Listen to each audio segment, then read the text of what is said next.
మారు అమలాయేటట్టు చూడు, మీరిచ్చిన మాటలు తప్పితే ఇంటికి పంపిస్తారు. మా మనసులున్న మాట వింటారా?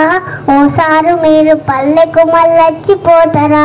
దొరగారు మీరు ఎలక్షన్లకు వచ్చినప్పుడు ఎన్నో హామీలను ఇచ్చినప్పుడు, మా బతుకు బాట చెప్పినప్పుడు, సీమాంధ్ర కుట్రలన్నీ చెప్పినప్పుడు, దేవుడ దిగి వచ్చనని జై జయలు కొట్టితిమి, దేవుడ దిగి వచ్చనని జై జయలు కొట్టితిమి.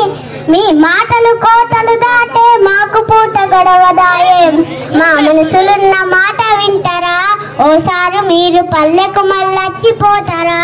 దొరగారు మీరు తెలంగాణ రాష్ట్రం అంటివి, వచ్చినాక ముఖ్యమంత్రి దళితుడంటివి, పదవిలో నాకెందుకంటివి, రాష్ట్రానికి కావలి కుక్కైతనంటివి. పునర్నిర్మాణం అంటూ పూటకొక్క మాట చెబుతూ, పునర్నిర్మాణం అంటూ పూటకొక్క మాట చెబుతూ, గలీల నిర్మాణంకై గల్లీ గల్లీకొస్తున్నావు. మా మనసులున్న మాట వింటారా? ఓసారి మీరు పల్లెకు మళ్ళొచ్చిపోతారా?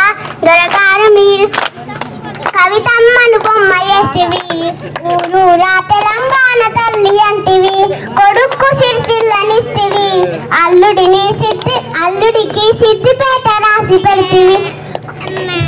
బిడ్డని ఎంపిక చేసి ఢిల్లీల రాణిని చేస్తేవి, బిడ్డని ఎంపిక చేసి ఢిల్లీల రాణిని చేస్తేవి.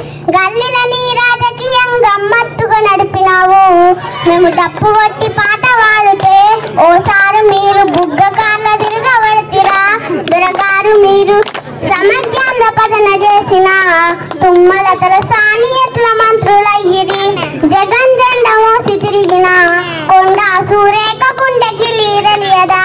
నిజమైన ఉద్యమకారుణ మధ్యలో వదిలేసి, నిజమైన ఉద్యమకారుణ మధ్యలో వదిలేసి, నీతి తప్పిన దొంగల వెంట తిప్పుకుంటున్నావు. మా మనసులున్న మాట వింటారా? ఓసారి మీరు పల్లెకు మళ్ళొచ్చిపోతారా? దొరగారు మీరు